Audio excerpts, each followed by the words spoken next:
Welcome to the Pitt Panthers on the PG, the Post-Gazette's YouTube network. I'm Stephen Thompson. That's Abby Schnable. We cover Pitt athletics for the Pittsburgh Post-Gazette. And Abby, it is football season. We are finally back. Game week officially started this week. We talked to Pat Narduzzi. We saw a depth chart. It's starting to feel real now. We had a few games last weekend, but now we kind of get into the full slate of things. Everyone in the country is going to be playing on Saturday. Did you get a chance to watch any football this weekend? Oh my God, that Kansas State-Iowa State game I feel like it kicked off the football season just beautifully with just like in the first 30 minutes, how chaotic it was. Not even, 30 live or real-time minutes. It was just chaos. And like thinking about that's in Ireland and there are a chunk of Irish people there experiencing it for the first time. I'm like, well, what a beautiful, yep, this is college football for you. Right. I think everything about that scene was pretty perfect. I think from, all the bars in Dublin having literal Kansas state flags, like the state flags of, the United States state Kansas instead of a Kansas state flag, to the on and off rain that you saw pregame and during the game. And then ultimately, 2 fumbles on the first 3 drives or something like that, a bunch of kind of mistakes that you would think to associate with week 0 football, with week 0 football internationally. But it was a great scene. I mean, that Dublin game, I think they showed the final scores other than like Notre Dame Navy from a couple years ago. That game pretty much always delivers. It always is a close one. So yeah, perfect way to kick off the football season. Watched a little bit of that Stanford game, a future Pitt opponent, Stanford, falling to Hawaii. Seems like it's going to be a long season for the Cardinal as they kind of rebuild and regroup after firing their coach this offseason. But like I said, it was just great to have football back. We're going to be around all football season on this YouTube channel, making sure that you guys have all the latest about the Pitt Panthers. We'll be here through basketball and football season as well. So make sure you like this video, subscribe to this channel, and stick with us all throughout the fall, winter, and then into the spring and into the offseason, because we're going to keep you covered on everything that you need to know. And Abby, like I said, it was an important day. Talked to Pat Narduzzi for the first time in a regular season setting. We saw a depth chart for the first time. And I want to talk about that depth chart. What did you take away from Pittsburgh's depth chart of the season? I think the first thing that jumped out to just about anyone who saw it was sincere CJ Lee off of the wide receivers depth. With him being a starter last season and having a lot of snaps and just being a big performer, big contributor to Pitt last year. It was a little bit of a shock, especially considering he had been playing in training camp. So of course we asked Pat Narduzzi about it, and he's apparently ahead of schedule in his recovery, his injury recovery. He's still banged up, and that's why they didn't put him on the depth chart. But he said that if they needed him, he could go in this weekend, but they're obviously just trying to be cautious with that. But other than that, seeing Blue Hicks get that spot where Sincerely would have been was totally unsurprising. His name has been brought up almost every single day of training camp, and joining Kenny Johnson and Poppi Williams. That's a really solid unit there altogether. And then, what's fun is that they had some freshmen in the 2 deep on a couple positions, but the wide receivers, there were 3 with Tony Kinsler, Cam Sapp, and Bryce Yates. So it's just fun to see the variety we've got going on in that wide receiver room. Yeah, absolutely. I think Pittsburgh's biggest Blue Hicks fan. So when you say that we all noticed CJ Lee not on the 2 deep right away, I did not notice it right away. I was looking at my man Blue Hicks. I was really excited for him. But like you said, it's going to be really interesting come Saturday to see who kind of makes the most of this opportunity. I think Pitt's going to rotate a ton at wide receiver. I think they could try to go maybe as deep as 6 or 7 guys. And so with Lee out, you figured Lee is one of those top 3 guys, all things being equal this going into this season. But Blue Hicks is a 4th, and there are not a ton of other spots behind him. So I'm looking at guys like Deuce Spann, but I'm also looking at Tony Kinsler as well. Zion Fowler-Ellis, I think, due for maybe a breakout season as well. So a lot of mouths to feed theoretically, but guys are going to have to earn those opportunities. And Saturday is going to be a big opportunity for them to do that, albeit against an FCS opponent.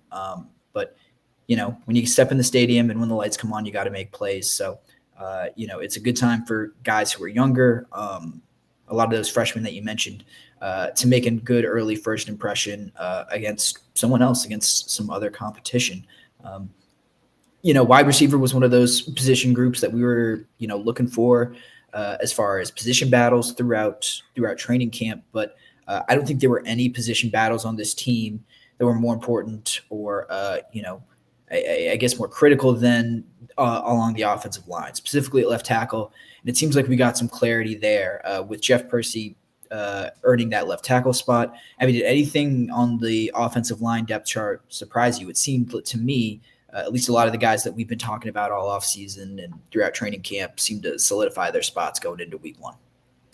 I wasn't surprised. I feel like maybe at the beginning of camp, we were talking more about that tackle spot with Kendall Stanley and Jeff Persi competing. But I feel like towards the end of training camp, it kind of seemed like Persi was solidified in that spot. Almost anytime we saw 11v11 reps, he was on the starting lineup. And, it's just not surprising to see that he was there. What I did notice was they talked about potentially playing Kendall Stanley at left guard, which is still possible. But I do like that they kind of solidified him as that second left tackle just because he hasn't played left guard. So, I mean, I remember me and you talking about how we were like, how's that going to work?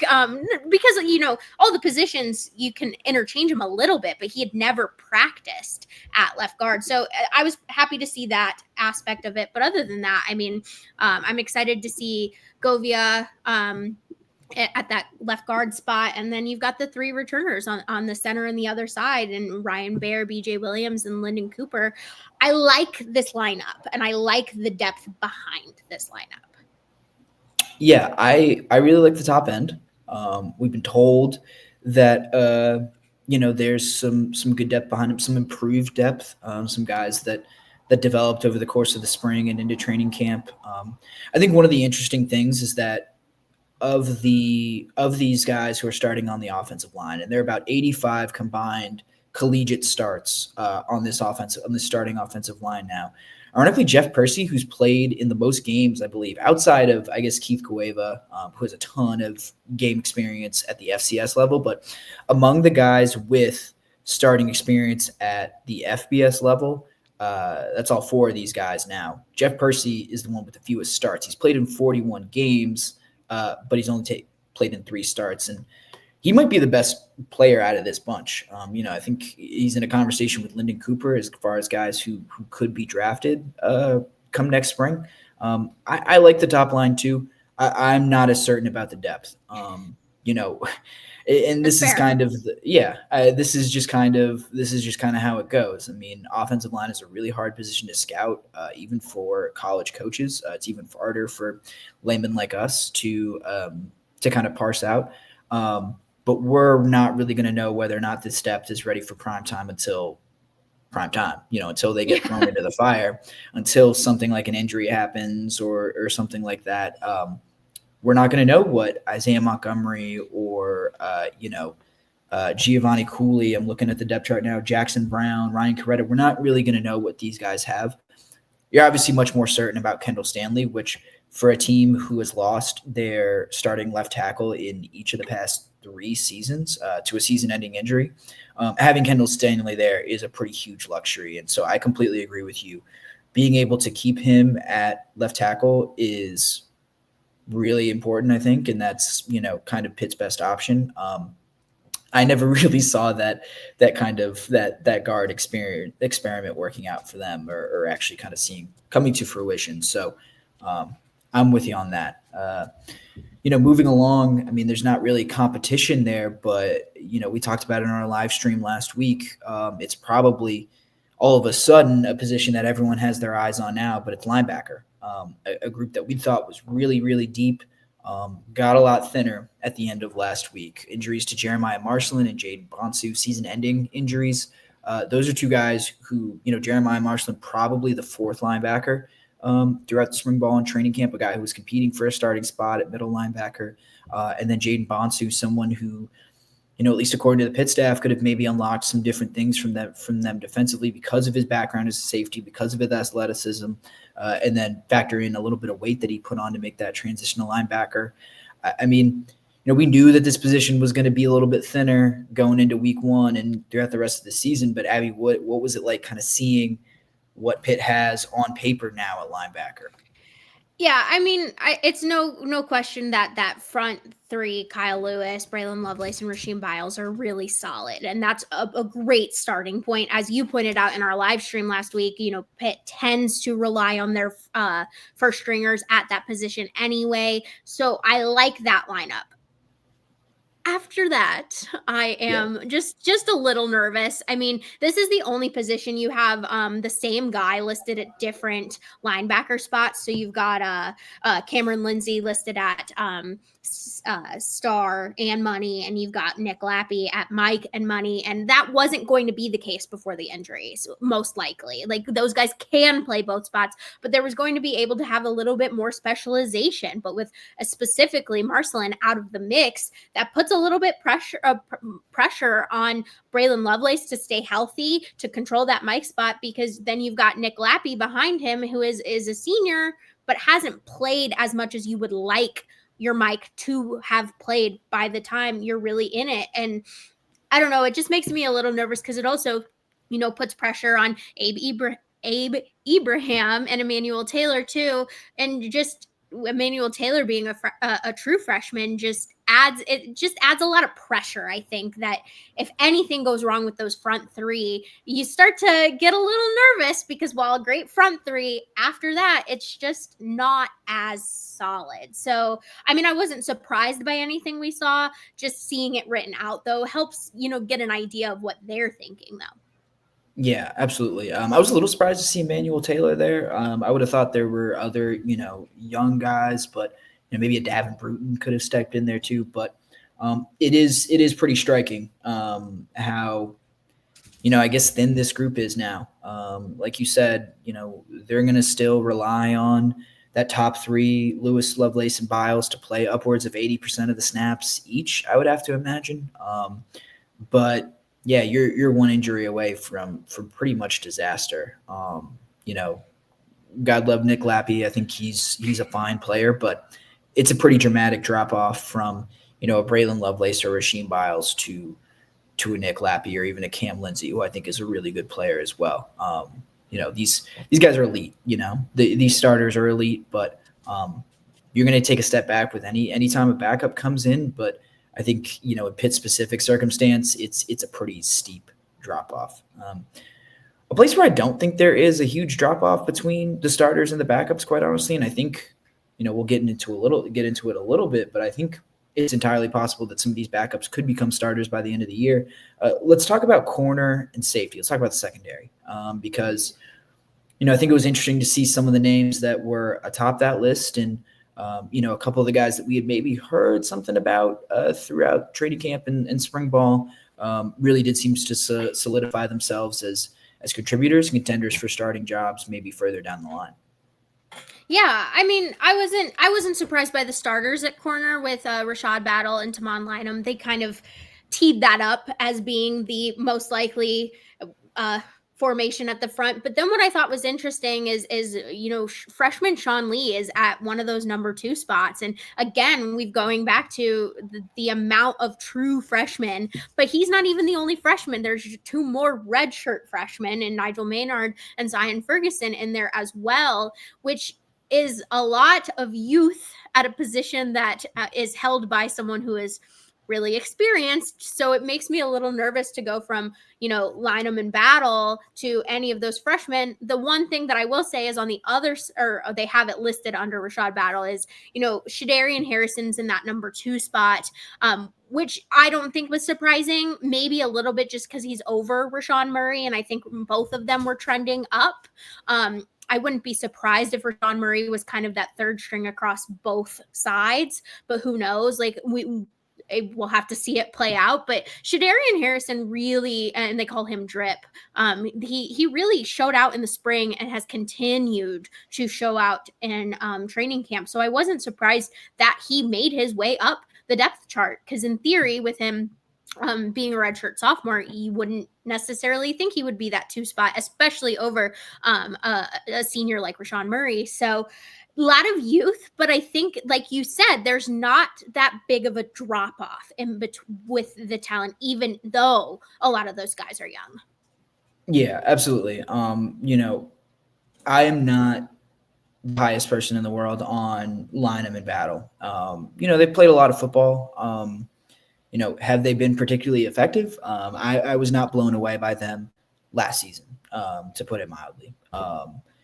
So I think there is a really big opportunity for guys like Shadarian Harrison, guys like a Sean Lee, who I didn't expect to kind of come along this quickly. But he's just a really tremendous athlete, maybe a little bit older than your average true freshman.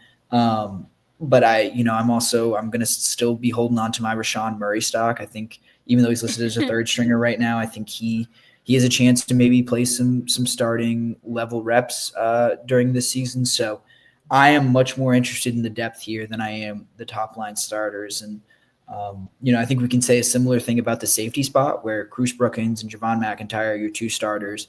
Kavir Baines-Marquez is a backup, but also so is Josh Garrier, another true freshman, a guy who clearly made some plays, clearly got his hand on the ball. I think that's going to be a really deciding factor for Pitt in the secondary this year. Pat Narduzzi's talked pretty extensively about the dropped interceptions that Pitt had last year. He counted 19 dropped potential interceptions from the 2024 season. So I think whoever can get their hands on the ball and catch that ball, those are the guys that are going to play for most of the year. So secondary is definitely a position to watch. And like I said, I'm a little bit more intrigued, especially at corner, by the depth as opposed to those guys who are starting. Yeah, that corner spot is very similar to the tight end spot, in which you have a lot of guys who could go in and probably start tomorrow if needed. And that's nice to have. That's really nice to have, especially when you have positions like linebacker or running back who don't have that kind of depth. It allows you to mix things up. It allows you to throw your opponents maybe a bit of a surprise, especially when you have young guys like Josh Garrier and even redshirt freshman Alan Bryant on there as well. Like, that's people that you can throw in to the mix just to spice it up, just to add a curveball. And that's sometimes the difference in games. Absolutely. I'm with you on that one. One position where, we didn't get much of a surprise at all was the quarterback spot. Everyone knew from the end of last season going in through the spring and then into fall camp, even if Cole Gonzalez maybe added a different dynamic to the quarterback room. Eli Holstein has been Pitt's starter since the end of last season, and he's going to be Pitt's starter again this year, pretty much as long as he's healthy. We saw two different versions of Eli Holstein last year. There were his first 5 games where he was brilliant, flashed some of the potential and the talent that earned him a scholarship offer from Alabama. But then, we saw some not so great performances. I think against Cal, he was maybe flustered a little bit, played like a freshman, as he said in his own words after that game. Against Virginia and SMU, he wasn't particularly accurate. And then all of a sudden, he's hurt and he's out for the year with a really serious ankle injury. Was recovering through spring ball, which I think also maybe contributed to a little bit of angst about what Eli Holstein was going to be able to do this year. But, through those first 5 games of the year, when, like I said, he splashed some really incredible talent, he put up some pretty ridiculous numbers. He was just over 3,700, or he was on pace, excuse me. If you take those 5 games, extend him to a full 12-game season, he was on pace for 3,700 passing yards, about 36 touchdowns, a little over 7 interceptions, while completing 65% of his passes. You look at the guys who have done that in the college football playoff era. So that's since 2004. That's really the last 10 seasons. And some of the company that Holstein would have kept if he was able to reach those statistical benchmarks are pretty impressive. It's guys like Tua Tagovailoa, it's Baker Mayfield, it's Will Grier from his final year at West Virginia, it's the ACC Player of the Year and the Heisman Trophy winner Cam Ward last year. So Holstein pretty much was on a Heisman Trophy winning pace for the first 5 games of the season. Now, albeit he was playing, Kent State, who was easily the worst team in the FBS and probably worse than the vast majority of FCS teams as well. he played a Youngstown State team as well that Pitt easily overpowered, and then a West Virginia team that eventually fired their head coach and was one of the worst passing defenses in all of college football, especially the Power Five, and then a Cincinnati team that wasn't particularly impressive last year either. So, not the stiffest of competition. When we saw the best of Eli Holstein, and he played some more difficult competition, and he started to look a little bit more human.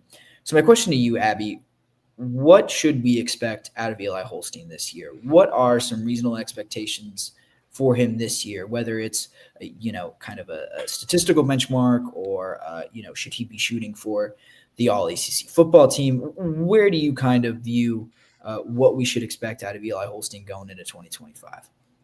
Well, I think his stats kind of all around should level up a little bit. I mean, like you said, he was on pace for those numbers, to Heisman level numbers. I don't necessarily think that's what we should be expecting out of him, because you do have to remember he is still rehabbing an ankle injury. I've had many an ankle injury, and the doctors always say to you, once you have one, it's easy to get another. And so that's always a concern. I think he's battled through it really well.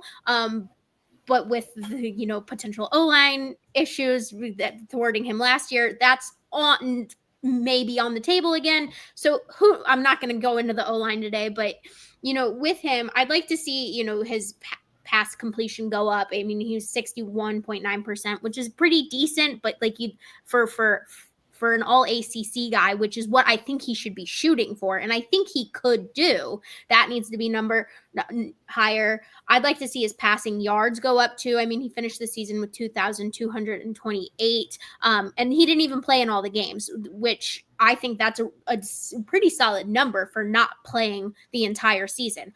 Obviously, you would want it to go up, but it's not that bad in the grand scheme of things. So I don't know. I think because it's year 2 in Kade Bell's system, everything across the board should be better for him. Maybe passing. He's got really good relationships with those wide receivers, Kenny Johnson being probably his number 1 target out there, Des Reed. All of that should flow better, which therefore should make all of his stats better, which make him look better and potentially get on that All-ACC list. I think he's got some wiggle room with, Cam Ward and Kyle McCord not being in the mix as 2 of the All-ACC guys last year. There's potential for him to get there. I think across the board, he needs to be better. But it's always just a little interesting to see, coming off of an injury, you never know if a person is going to be able to match that level. So is he going to be first half of 2024 Eli or second half of 2024 Eli? And I think if he's second half, the coaches might want to have a short leash.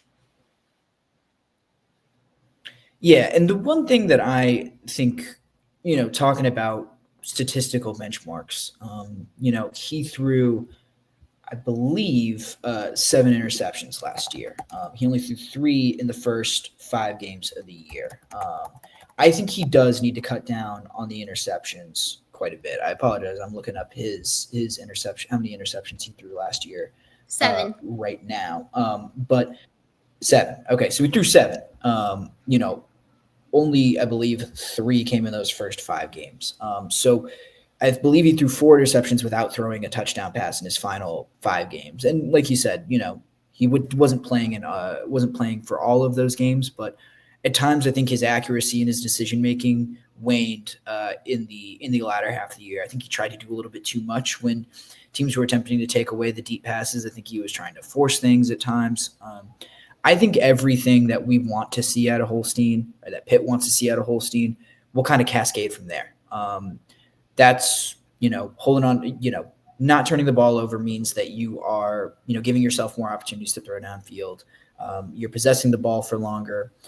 You're making smart decisions, and you're ultimately operating the offense at a high level. I don't expect him to go completely interceptionless throughout the 2025 season. But I do think that if he is able to cut down on the turnovers, he can be, like we're talking about, an all-ACC caliber player, even in a conference that, I was at ACC Media Days, and one of the things they do every year is they talk about it as the conference of quarterbacks. So you got Cade Klubnik here, you got Miller Moss at Louisville, you got Carson Beck at Miami. There's a lot of competition for that all-ACC team. But I think Holstein is one of the better players in this conference at his position, and should feel pretty comfortable about trying to get into that echelon and trying to reach that benchmark. But we're going to see how Eli Holstein and the Panthers do against Duquesne. The schedule will really start to pick up in week 3 against West Virginia.